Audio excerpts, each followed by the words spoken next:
Hey, everybody. Welcome back to the podcast. It's your host, Chris Moeller. Today, I've got with me Benji Flanagan. Benji, welcome to the show. Thank you. Thanks for having me. Yeah, you bet. So we'll sort of split this hour into three parts. Benji, the dude, we'll go into sort of 10 or 15 minutes about who Benji is and how he's gotten to where he is. Got an awesome, very diverse sort of generalist background, which I would definitely want to double click on. Then we'll talk about the project that we're working on together, which is the Housing Innovation Challenge. And we'll couple that sort of with North Carolina ncIMPACT, Our State, Our Homes, and talk about what's going on up at Chapel Hill. So let's just start with Benji Flanagan. What do you do? Who are you? Tell the world what you're up to. Well, I'm in Raleigh, North Carolina. I work for ncIMPACT at the School of Government right now, part-time consulting for Our State, Our Homes program, which is a university initiative in housing, workforce housing, and housing affordability throughout the state. It's 14 teams in 22 counties, from Dare County to Jackson and everywhere in between. And I'm really enjoying the work. And I'm also in the Gilling School of Public Health at UNC, about 2/3 of the way through the program there at the Gilling School. Yeah. So also you have a little bit of a history in academia, right? A couple of different degrees, taking you a couple of different ways professionally and personally. My first career was in chemistry. I was a polymer chemist for Union Carbide for a few years. I dabbled in a little stock market investing in my early 20s when the stock market was going up in the late 90s, and I thought I was God's gift to stock picking. Little did I know a drunk monkey could pick stocks well in the late 90s in the tech boom. And so I went back and got a master's in economics at Virginia Commonwealth to figure out what I thought I knew that I didn't. And the answer is I still don't know as much as I thought I would glean from that. Yeah. I love that background. I always there's a line that I use a lot. There's an author named Robert Heinlein who is a science fiction author, but he is frequently credited with saying that specialization is for insects.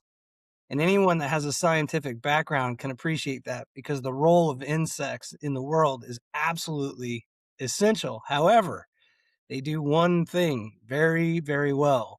That is not the role of humans, in my opinion. So I appreciate your broad background. I appreciate the perspective that you bring to the table chemically, economically, personally, your humility, plus what you're studying. There's also some nutrition understanding in there, right? You kind of Yeah, I enjoying got a some of that? nutrition certification probably 8 to 10 years ago through Precision Nutrition. I thought I'd be able to out exercise my bad eating habits, and I couldn't do it. So I consulted with a great guy, Brandon Garner, who owned CrossFit Invoke at the time. And he turned me on to the Precision Nutrition program. I asked for the book that he had gotten educated by, started reading the book, and then I thought, well, if I'm going to read the book, I might as well get the certification. So I did, and initially went into the public health program, thinking I was going to shift careers and get into nutrition research or become a dietitian or something to help people along that pathway in life.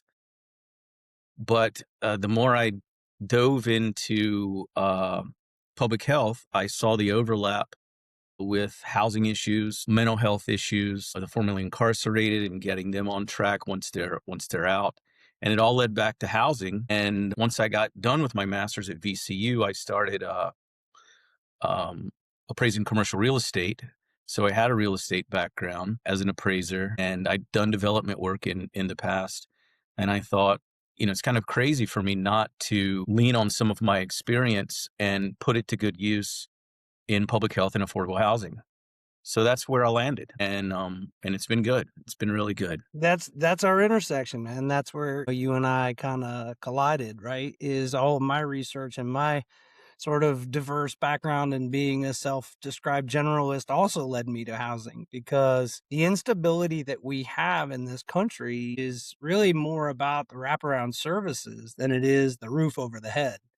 But we continue to treat the symptom of the roof over the head. it's certainly part of the equation. The calculus requires housing for sure. But even I like to say in my stable living model that it incorporates our food system first, it incorporates our understanding of economics and our financial literacy. It also includes our access to information. Digital equity is a huge part of this as we continue to move into the future where most things are happening online, whether it's telehealth or whether it's research or whether it's remote work. Access to information and access to connectivity, just like we're doing now, is super important. So I appreciate the generalist perspective and the collision with affordable housing. Thank you. Thank you. Yeah. I take broadband, I guess, for granted, but many of the rural areas in North Carolina aren't that fortunate. I appreciate the work that Land to Sky is doing for their broadband initiative throughout all of North Carolina. Yeah. Yeah, Sarah Nichols, I shouted her They're out. Remember, I shouted her out. She just won a really big award and also a pretty massive piece of funding to help bridge the gap for rural broadband in Western North Carolina. So her work at Land to Sky is amazing. And everybody has an individual win like that across this team of amazing individuals that I've been so graciously indoctrinated into. So let's talk about this, X100 states, our state, our homes, and ncIMPACT a little bit, because there's a lot to unpack there. What do you want to know?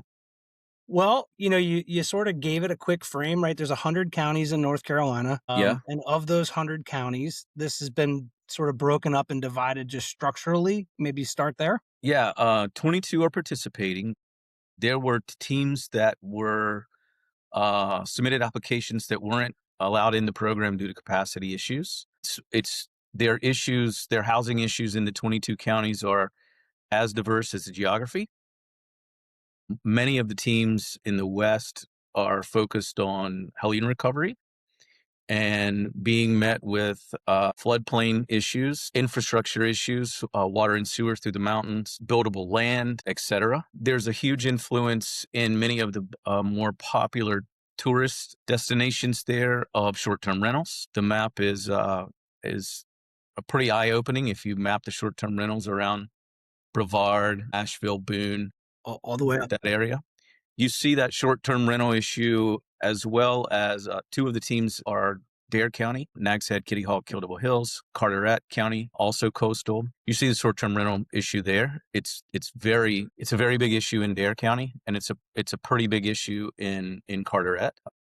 Many of the homes in Dare County are owned by Virginians as second homes, and they have a not in my backyard for workforce housing and affordable housing, a fight there in Dare County. People are driving to Dare County to work during the summer months as far as Elizabeth City, an hour or so away, because they don't have a place or can't afford a place on the island to live. The rural areas are faced with a lack of developers interested in being there because there's not a lot of demand for rural real estate. And some of the other counties are experiencing major growth due to their proximity to Raleigh. Halo counties, Chatham, Sampson is getting a heavy influence. Harnett is influenced by Fayetteville as well as Raleigh. So the growth abounds, and they're trying to be the master, I guess, of their own destiny by getting ahead of it. Yeah. And it's interesting because you got the micro and the macro, right? So, the entire Southeast, even the Sun Belt, continues to see migration patterns and, attrition. Some folks are heading out, but most are heading in. Which hasn't. I live in Mecklenburg County, which is not currently represented in that group. However, um, our Unified Development Ordinance is 800 pages long, close to it. Yeah.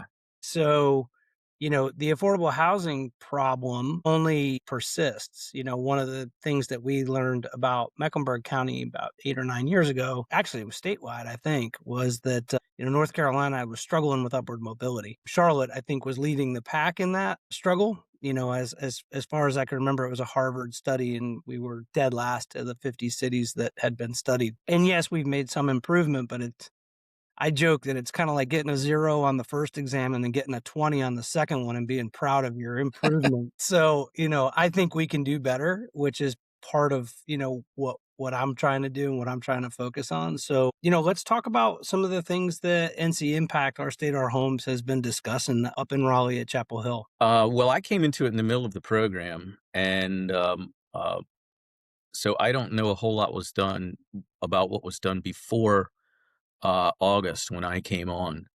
But they've had a diverse number of people come on as in the forums that. Well, maybe I should back up. All of the teams involved, the 14 teams, are comprised of 5 to 10 individuals who are invited to Chapel Hill for periodic forums. And the forums give them an opportunity to meet each other, discuss their common issues, as well as get education from many people much smarter than I am involved with the School of Government. Anita Brown Graham, who's ncIMPACT, and this is her program, Tyler Mulligan and the DFI staff. There have been affordable housing professionals from Cary, Raleigh, many other municipalities that come on and talk about what they're doing. Introduction to nonprofits, developers, and how the development process works. And so the people coming in that are the team members of the Our State, Our Homes program have diverse education in public housing, social work, public health, mental health. There are county commissioners, there are mayors. So much of this education is the first time they've seen all of the pieces of the puzzle that it takes and how complex it is, and the number of stakeholders that have to come together to break down the silos of conversation to move these projects forward. And I didn't mention capital sources. That's also a major problem in some areas, and the capital stack there. Yeah, I was just, I think I mentioned this to you during one of our last calls. I was talking with an executive director of a group in Michigan, big economic group in Michigan, and he's been doing some audit recovery on their affordable housing projects that are current outside of the city of Detroit. And he uncovered dependencies and subsidies on 7 of the 9 layers of capital. And, it, the capital stack is so important when we talk about this because um, developing for the sake of developing doesn't really solve stable living situations. And that's the reality. That's kind of the underbelly of the conversation, right? When we land a project that's $600,000 a unit and half of that is soft costs and it's being propped up with money that requires subsidy, it's kind of a house of cards or termites holding hands, as they say. Yeah. So when you really do understand sort of the policy and the encumbered money and the dependencies associated with state, local municipalities, and federal government money, it really does turn into a bit of a spider web, doesn't it? It does. And that's something that my eyes were open to because I didn't know it was as prevalent as it was, or the capital stack had to be as was or is as complex as it is until I sat in the forums myself with people from DFI speaking. I went, whoa, I think I'm having a problem with the development that gotten down in South Georgia. And we're only asking for funding from one capital source. And it's been difficult to find. The market's soft and et cetera. But I had no idea how difficult it would be and feel for, honestly, those that have to find a stack that's 5 deep, 10 deep. And I heard sometimes in California, it's 15 or 20 deep Mhm. to get a project going. Yeah. What's affordable about that at that point? It's really just about tying dependencies rather than creating resilience. And that's part of the issue is that we've got these assets that are propped up with dependencies across a continuum of 15 or 20 or 30 years. And then we have a voucher that's helping to subsidize that occupancy. And those vouchers are going away, right? The current administration in Washington has publicly stated numerous times that, 40 to 50% of the housing budget may be affected. Hmm. So you've got a shrinking pool and you've got an increase in demand because life's getting more expensive. So we've got more people going into that affordable category of area median income. And we've got, a smaller pool of assets or resources associated with financing it. So it's a challenge. So how do we fix it, Benji? Like, come on, man. Like, how do we let's just wave the magic wand, push the button. Where's the easy button on this? There's not one. Get the players to the table, which is being done by this program. Find the diverse stakeholders, seek them out, get them to the table, figure out what your assets are collectively, and chart a path forward where we break down our silos and begin to have conversations instead of everyone trying to independently solve it ourselves. Yeah. I agree. It is funny how we need to unbundle some of the individualism associated with our involvement in the collective, right? So the developer wants to develop, the investor wants to invest, the architect wants to draw, the designer wants to design, the contractor wants to build. Everybody wants to do, and that works totally. But without integrated project delivery and without pulling from the same side of the rope and saying, really, what is the intended outcome? How do we event model affordable housing? I just finished doing some research on a project in Chicago, 127 units. Landed cost completed $873,000 a unit, affordable housing. Yeah. Tell me how that is remotely affordable, and unbundling 50%, almost 50% soft costs. Yeah, I've seen those examples as well. And then you think something's got to change. What are the hurdles that we can, or what are the roadblocks? Time is money. Can we get things through planning faster? Can we not be so restrictive on our zoning? There are a number of small things that can be done that hopefully will add up over time to moving the needle in a big way. Yeah. I was chatting back and forth with a colleague friend who is up in Blacksburg, up in at Virginia Tech, and he's very passionate about the construction industry. He's at Myers Lawson School of Construction, but he's 45 years of calluses on his hands from the construction industry. There's not one thing he hasn't done over time. He's just as genuine of a human being as you could possibly have. And I asked him in jest, car rides and windshield time coming back from Caldwell County yesterday. And I asked him in jest, but it sort of turned into a conversation. How many six-figure salaries does it take to figure out affordable housing? Yeah, that reminded me, we were just talking about the people in the room at the UNC forums. And, the developer's not a bad guy. He needs to make a profit. It's his occupation as well. And I've been hesitant from time to time to tell people that I've done development work in those forums because while I have the experience in the development work and the appraisal work, etc., they're not viewed by everyone as someone who's also trying to help. And I will say, through the ncIMPACT program, it's allowed me to talk to a number of people that have very good ideas around the state. And I see those developers having conversations directly with some of the Our State, Our Homes counties, with some known builders, with some known construction companies. And they are saying, I'm not in this to make a ton of profit. I'm in this to do the right thing for the community that I'm trying to put this particular project in. And it's been beautiful to watch. And I've made numerous great relationships with those people that circle back to me on good ideas in some of these Our State, Our Homes counties. It gives me hope and gives me, kind of the warm fuzzies that, there are people out there really passionate about this that are banging their head against, some walls every day to try to make some progress in their community. Yeah, well, I resemble that comment, and that's why I don't speak much while we're there because Me I'm neither. Me neither. surrounded by folks who my predecessors, market rate developers, have given folks like us. I'll say, I'll let everybody else judge whether or not that's true. But market rate developers that have found ways to really take advantage of the system. Transparency in development is important, and transparency in the entire design process is important. And that's the point: is that the system that we operate in a lot of times in traditional AEC models, my opinion is archaic. It's extractive. It's linear. Yeah. We talk about this all the time. I had a traditional PMO company pre-COVID.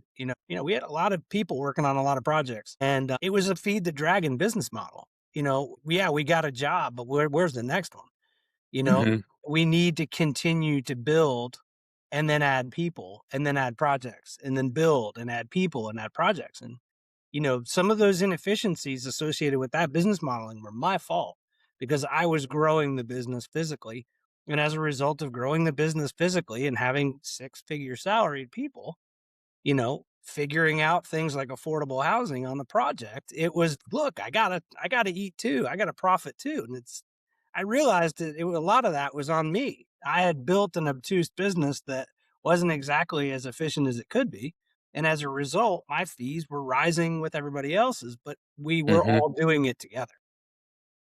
Yeah. I've seen some cool ideas out there. I've run across some people that are doing the work and financing it themselves to house people that they employ and to house those that are getting out of recovering from addiction issues, mental health issues. And one guy out west in Western North Carolina, very passionate about what he's doing. And he's putting product on the ground. And it's a modular product. He's putting it on the ground himself and doing good work. I've seen some interesting ideas from civil engineers and architects that are designing small homes that morph over time as the family grows. I've seen some interesting ideas out on the coast about temporary housing on the water. There are some businesses in the east and in some eastern counties that are considering building their own housing for their employees because their employees don't have it. There's two that come to mind in Carteret County. There are some in the West that are considering the same thing, and it's almost like the Milltown's coming back again. Without the script. Yeah, maybe minus the Milltown currency. Yeah, that's the scripts. Yeah, let's not go there. We already made that mistake once. Yeah, Let's let's not not do put that one again. shop in the middle and then use, company. Yeah, which was cool. I mean, I went and stayed at Henry River Mill Village. They have an Airbnb there. I stayed there because it's a former mill town, and I stayed there because my daughter's passionate. Well, in full disclosure, I'm passionate about the Hunger Games movies as well. I very much enjoyed them, and part of the movies were filmed at that mill village. So we went and stayed there one time. Yeah, Well, my work in Western North Carolina, that's talk about Mill Village capital, between all the factories that are in Western North Carolina, our model, our Pathways community model for upward mobility, especially for civil servants and workforce housing, quite frankly, is very welcomed. It's open discussion because, the heartbeat of the community in a lot of places are those employers. yeah, Stable living requires stable income. And right now wage is trailing, significantly. So we can't continue to just pay employees more because the cost of living is more if we can't charge more, but maybe we can get creative with other solutions like food solutions and digital equity and access to information and housing. yeah, So it does feel a little bit like the Pullman days in Chicago, where the town of Pullman was created because Mr. Pullman wanted to train all of his Pullman car workers right there at the factory and couldn't pay them what he felt that they deserved. So it is definitely an inflection point in housing and how to do this at scale. And ironically, my research in technology and my passion towards open source solutions is that we decentralize a lot of this. One of our key ingredients is that we don't build 250 buildings and put it all into one place. We break it up.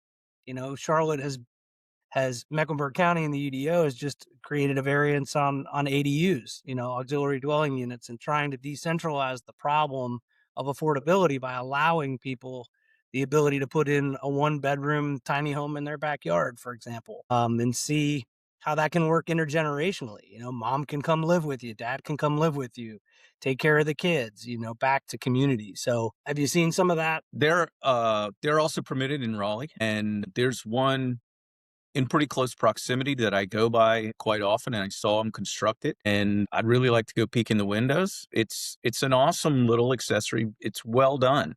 It's very well done, and I've seen some examples of others and photos of others that I've come across in the Our State Our Homes program, doing some research and doing some work.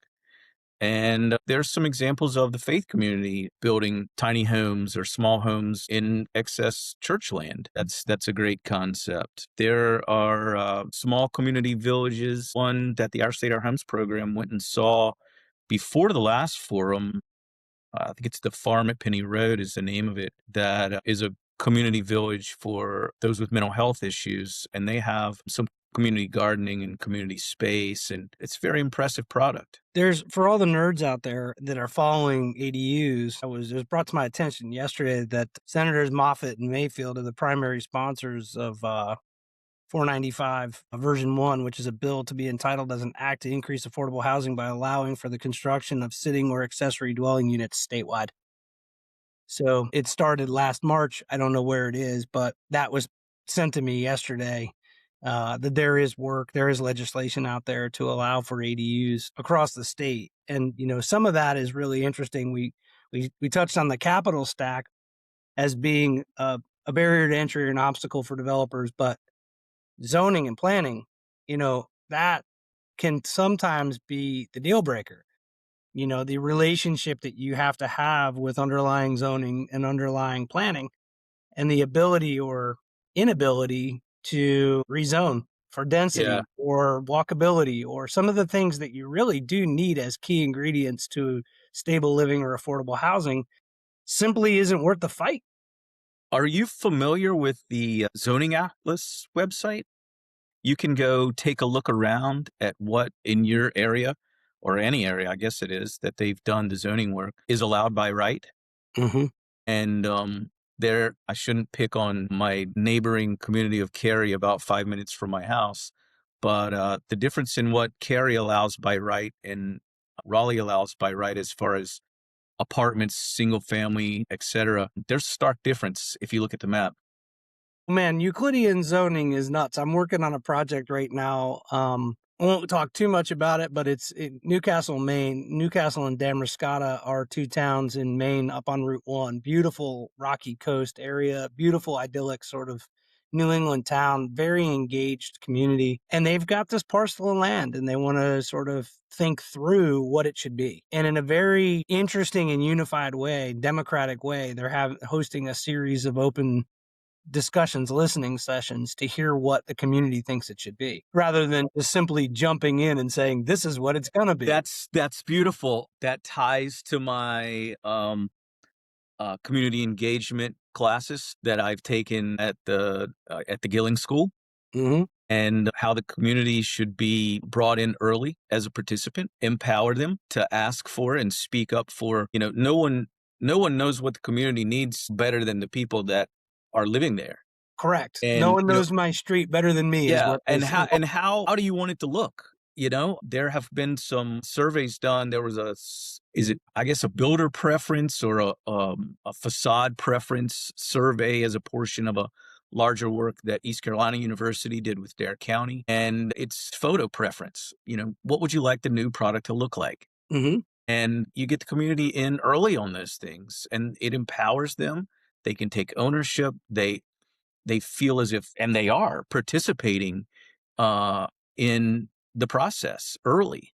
And yeah, I don't want to be the person that says, hey, I'm Benji Flanagan and I'm from Chapel Hill and I'm here to solve your problems. Right. I know exactly what you need at market rate. Yeah. That's gonna shut down a lot of people, very rightly so, right away. Yeah. And it reverses the whole process. My partnership right now with Western Piedmont Council of Government, right? That's how I kind of met you and was invited into the whole conversation. That's planning, zoning, government, economic development, all sitting at the table and saying, we need to do this for the future, and inviting conversations to the table, inviting people like you on the development side or me on the development side to come in and sit and work with them and talk about what can and cannot work through what tools we have. We paint with the brushes that we've been given. So what's going to be hard, what's going to be difficult, what resources are going to be attainable without capital, what resources what do we have, what tools do we have, what arrows in our quiver do we have where we can increase density maybe, or waive tap fees, or invite a neighborhood that's looking for a reinvestment to the table. So many options in smaller, more approachable sort of rural towns, I think, than sort of the big cities that have it all figured out. You mentioned Tyler Mulligan from DFI during his spirited presentation a few sessions ago about, the legalese behind zoning and planning. Zoning and planning, it's not always been 800 pages, of development ordinance. In Mecklenburg County, like 650 of that is case law, so it's because things have gone wrong. Like, when you go to a smaller town, you can have conversations. You just show up and be genuine and say, okay, just don't do this. Like, just don't. Yeah, I think the thing that sets me on fire, excites me about the possibility of development in the smaller towns and the rural communities are, instead of financing infrastructure for sprawl because someone's bought 100 acres on the edge of town, take a look at some of the pocket neighborhood stuff that's been done.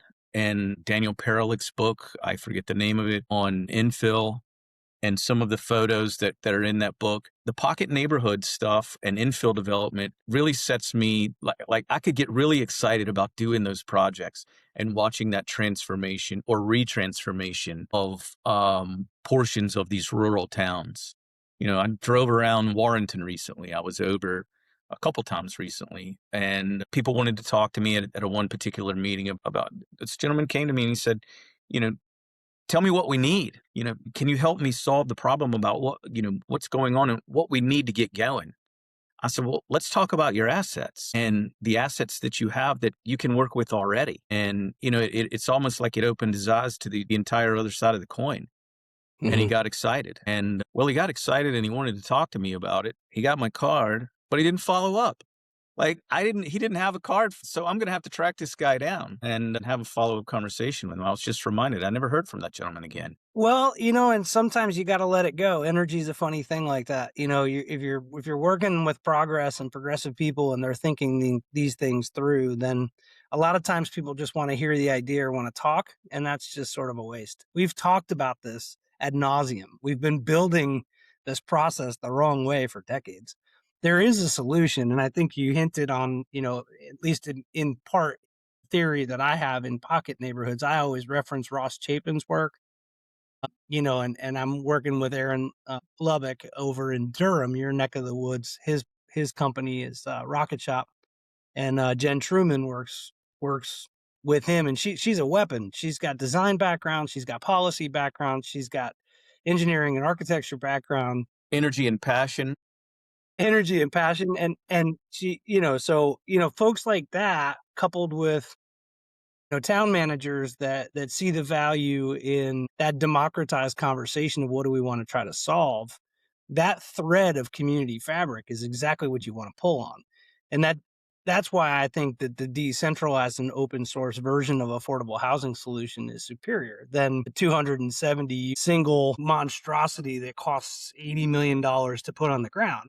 Yeah. ADUs can be hoisted over your house and dropped in a matter of weeks. Yeah. Right. The duplex and the quadplex zoning on the corner of traditional infill residential neighborhoods is going to also be helpful because we're going to Yep. increase density. But pocket neighborhoods right outside of Main Street are the answer, in my opinion. And they get retail in very close proximity to that disposable income, walkable to downtown. Exactly.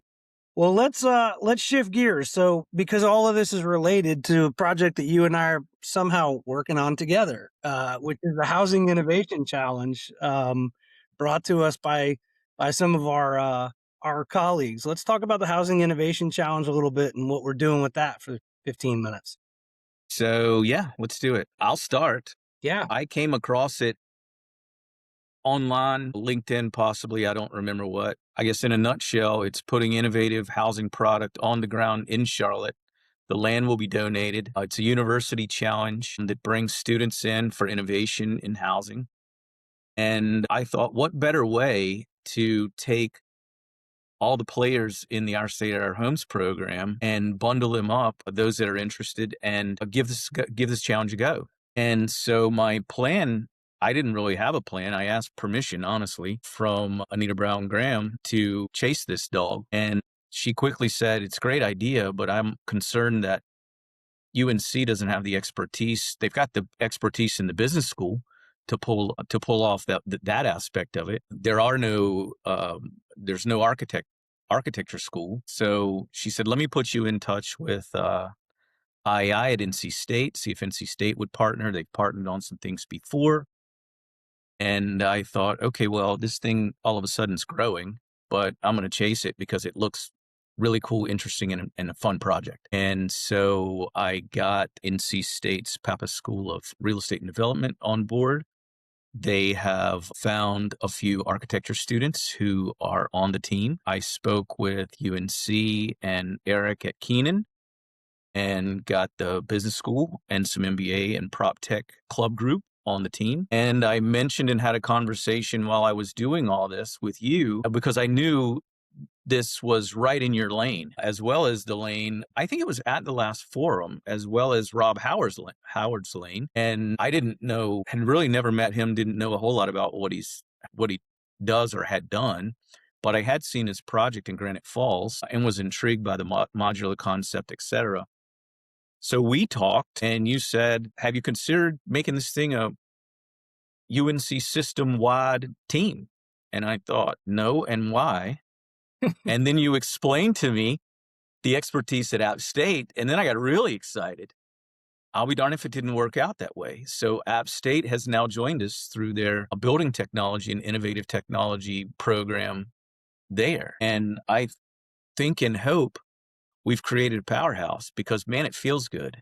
Yeah, I wouldn't want to mess with what's coming out of this state personally, but I'm biased for sure. Well, I am biased, but there are 19 other teams out there that look like strong competitors as well. We were just given earlier this week the the map and list of who the I don't want to say competitors because nothing but good is going to come out of this. Yeah, it's co-opetition. Co-opetition's a good way to put it.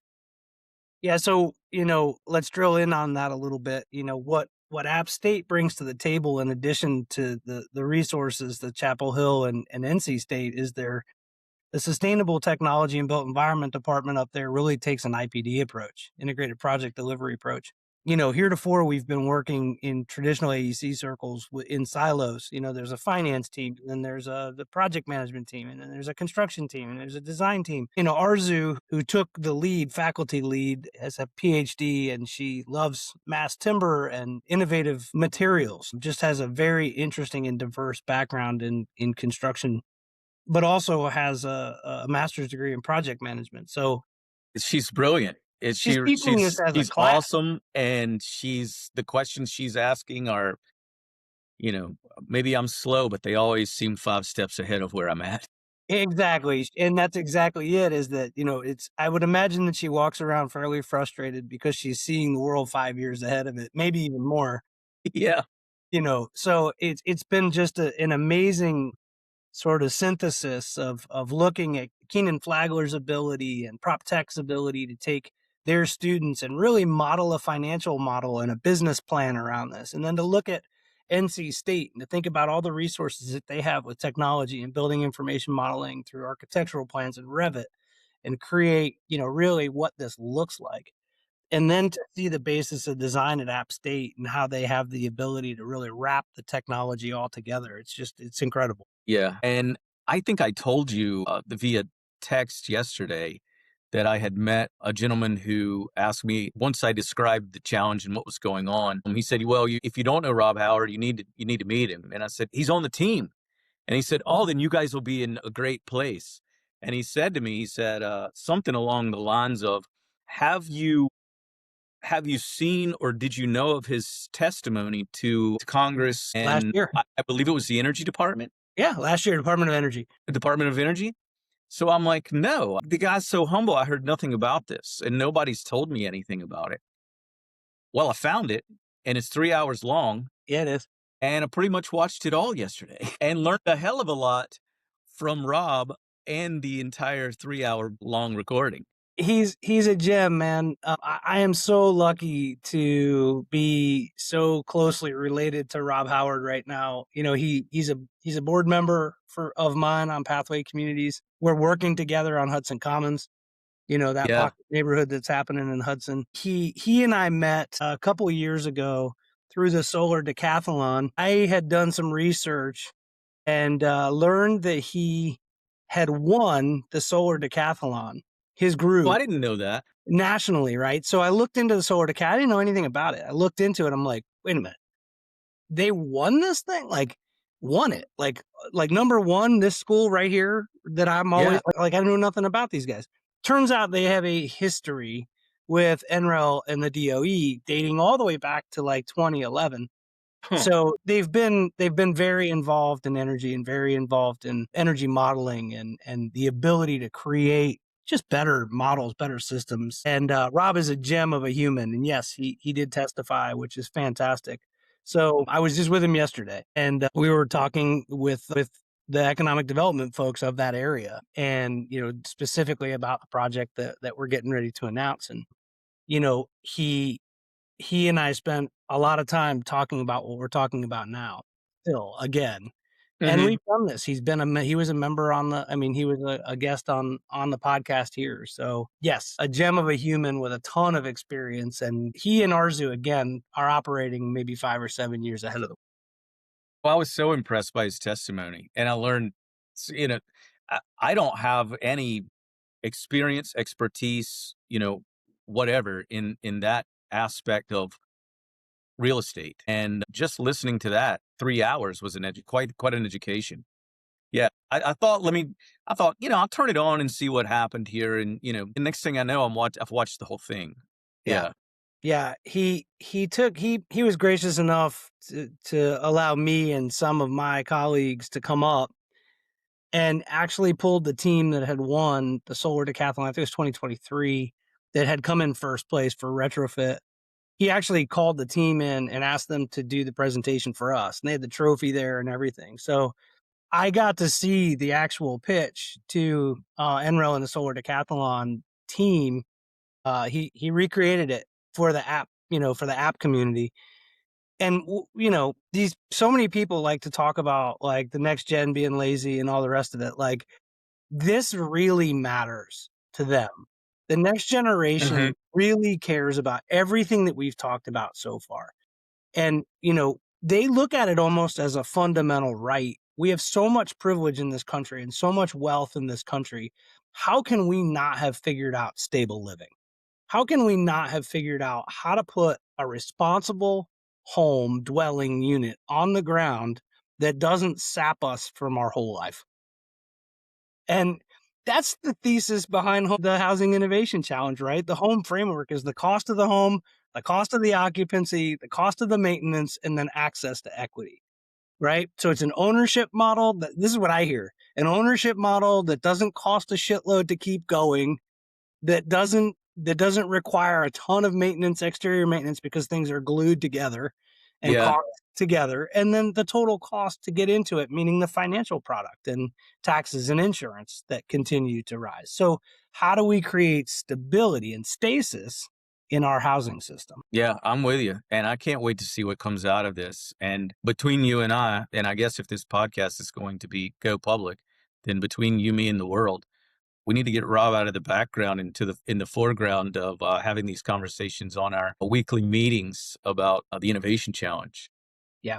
Well, we've got a lot of secret sauce on our team that we don't want to totally divulge. We have a lot of resources. Let's talk for a second about process, because I always talk when people ask me why Hudson Commons and how it's different, this pocket neighborhood cottage community that I'm trying to create. They always ask me like how it pencils or how I make it work. And Yeah, you know, as much of a proponent of open source as I am, I don't want to give away all the secrets, because we have a innovation challenge to win. But at the end of the day, a lot of it comes down to process. I like to say we're turning process into product and product into technology. Once it becomes technology, we drive the cost down. So you can look at any innovation that's happened that's a general purpose technology, over time it goes to zero. Look at the cost of solar right now. It used to be imperatively expensive, and it's that cost is being driven out to zero. So how do we I'm drive that? thinking of my flat panel TV. Yeah, right. The first plasma TV, I remember the plasma TV back in I guess it was the 90s, like 30 grand, you know? Yeah. And now you can get one for like $280 or something a copy.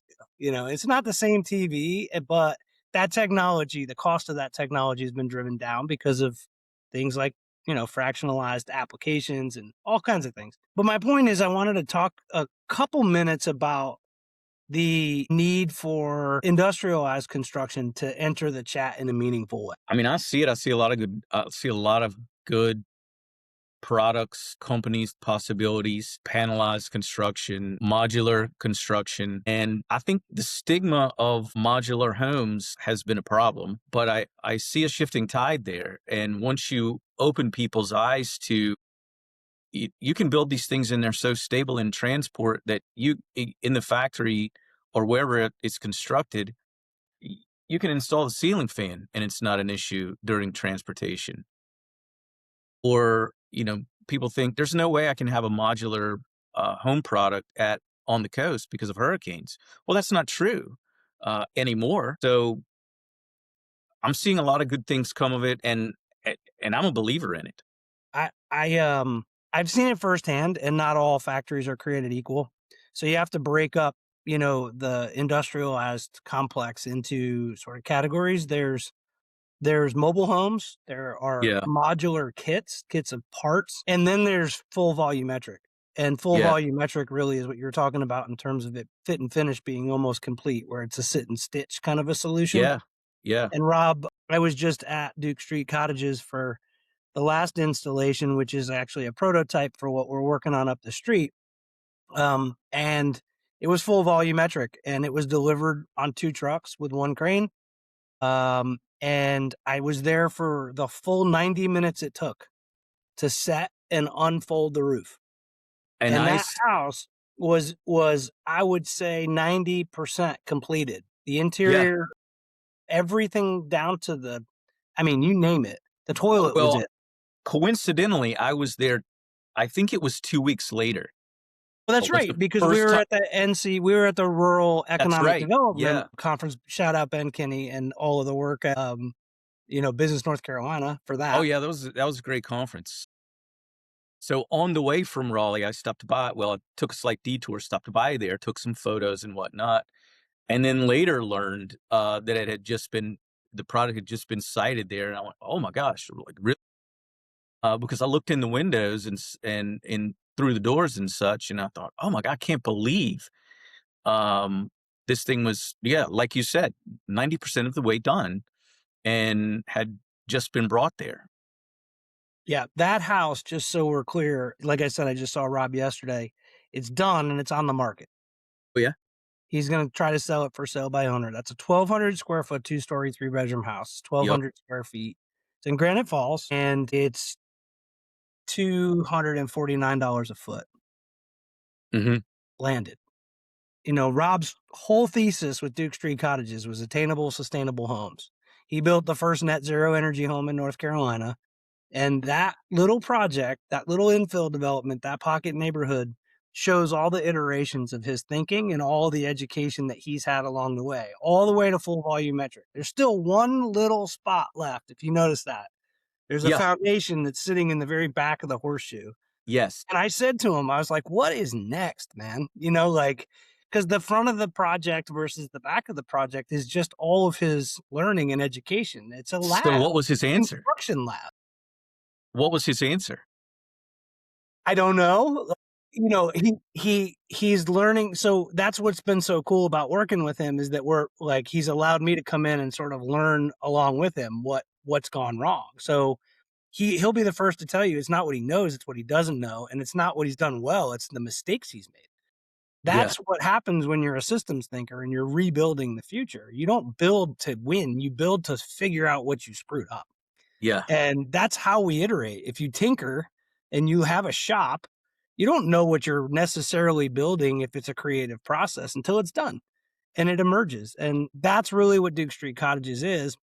And oh, by the way, he's also now got a couple of other pocket neighborhoods and developments along 321 corridor that are going to be informed from all of that, mistakes and missteps that happened. Yeah. His projects and developments are just getting better. Yeah. Well, I enjoyed going there and taking a look, and I didn't know much about the product when I was there, except that it existed and where it was, and I got the address and whatnot. And after the fact, I learned about what he's done there, the product on the market, etc. So I'm excited to have him on the team. I'm excited to see what comes next in the bottom there.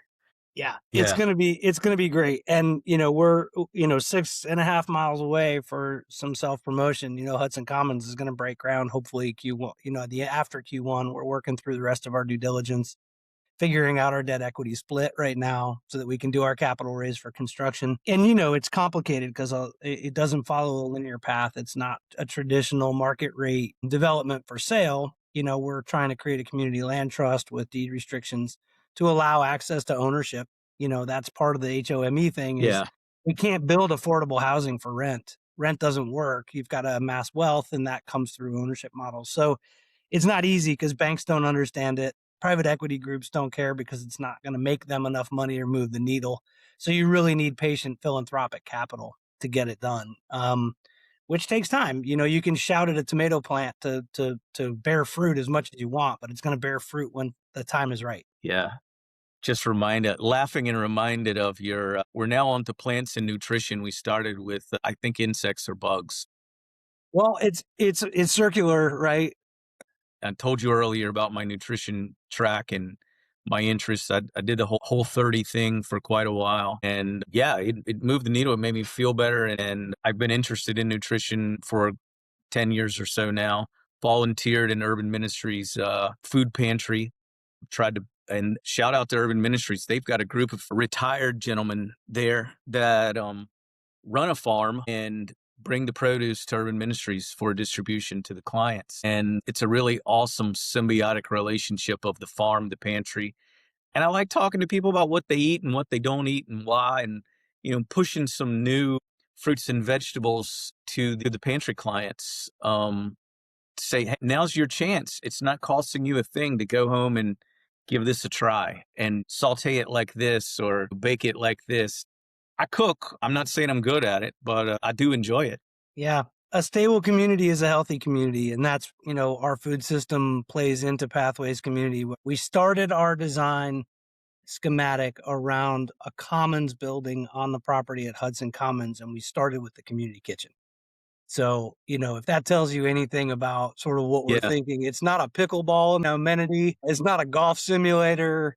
It's not that. It's the opposite of that. It's what brings people together around the dinner table, and what can we do with the outside agrarian community to help, create stable living for everybody. Yeah. So Benji, this was a fun hour, man.